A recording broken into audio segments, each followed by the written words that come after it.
this. Earlier today, the because of the plague.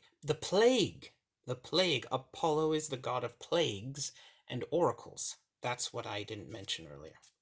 The Christians, and I live with a Christian, they have the sermons wireless, and they do it here in the apartment, which is annoying. My whole life knowing that if people had to choose between God and me, they choose God instantly. No one even allows anything else other than that. It's only that because everyone else will only allow that, and that terrifies every other person into not allowing anything but that, and it just goes on forever and it never ends, and it's annoying. And it is on this, the day of the sun. All these gods, Jesus, Apollo, Odin, they're all based on sun worship, and it seems fitting that this would happen today, all days the sun. And they say things like God is the only. Christians like to say God is the only rational answer to any of life's questions. It's always that is absolutely not true. That is absolute balderdash. But it doesn't matter what you say because fear is over everything. People can't think, nothing can happen. You can't reason with people when they will not allow thought into their head because authority precludes thought, which means it makes it impossible for anything else to happen as long as that authority is there, and you have to wait till it stops or goes away, and then things gradually change. Whether or not people are evil has nothing to do with me. There's nothing I can do about it. It's for people to decide to stop. And until that happens, this is going to keep going. For those who are interested, I will tell you now. The real time, it is okay to say that the only rational answer is something on this matter is when someone walks up to you and tells you that there is an invisible God and that this book is what he wants, and you have to obey him because he's all powerful, and you can't prove he's not real. That is when you can say that the only rational conclusion to draw is that you are not telling me the truth. That is when you can say that. No other time can you say that. All right, there are other times you can say it, but not. Stop telling me that there is a God. There's no God. Human beings are evil. You're racist. Everything, authority figures are annoying. That's the truth. It's such a small thing to admit that, and I can't get anyone to do that. And that's really what breaks people down, forces them not to think, to be afraid to think. What a awful, we truly are wretched creatures, we are. The mortal concept of meaning is that when you're a Christian, it's that you're made by somebody, and that he, the Christian God is a he wants you to do something, that's your meaning. Of course, it's never clear what that is because there isn't individual instructions unless you count the Book of Lambs. The Book of Lambs. Now that skid my mind. The Book of Lambs. Well, that accounts your life. So if you lived your life's purpose, it would say that. I don't. No. It wouldn't tell you if that was your meaning. It would just say what you did with your life. Regardless, that whatever the intention of the creator is, then that's what your meaning is. Though there's more than that. That, let's say if you're not a Christian, even if you're not a Christian, people will still say they find meaning in things. They're looking for meaning in their life. Well, what does that mean?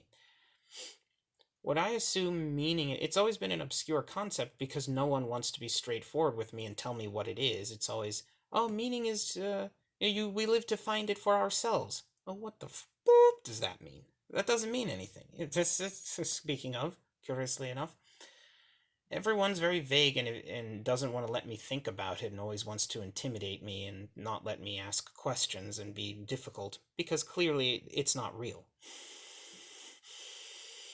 There's no such thing as meaning. There's no meaning. I mean, the gods say that there's meaning, but I don't. They're a figment of my imagination, and there's no fucking meaning.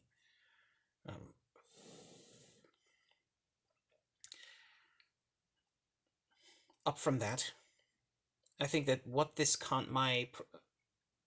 my suspicion of what this my conclusion, what do you call it, conjecture of what meaning is, regardless of if it exists or not, is that we are not merely made, that we are not in this inanimate object that makes people for whatever reason, and then that's it. That it makes people, gives enough to feed you, but that's it.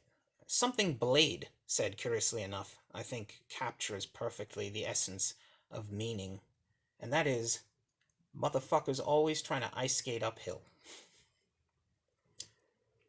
Uh, that is, it conveys the, spoken like a true Republican, conveyed, it conveys the futility that this is what meaning is supposed to be not. That's the opposite of meaning. That is, that we are not put in this situation where, yes, we can exist and we can do certain things, but it's futile. It will never be enough because you exist in a place that doesn't support you. It gives you some things, but there's nothing in it that could make everything perfect and make everything good for you. Or it could make things good for you, but it's not specialized. It's not, there's nothing that involves you. Things are, and that's it. There's no further complex structure that's going to make sure that all these other complex structures work out for you. It's not like there's some Crom, there's some god, the barbarian god Crom. There's some god that is ignoring you, that he's there, that provides the idea that you could possibly change, that things could be better.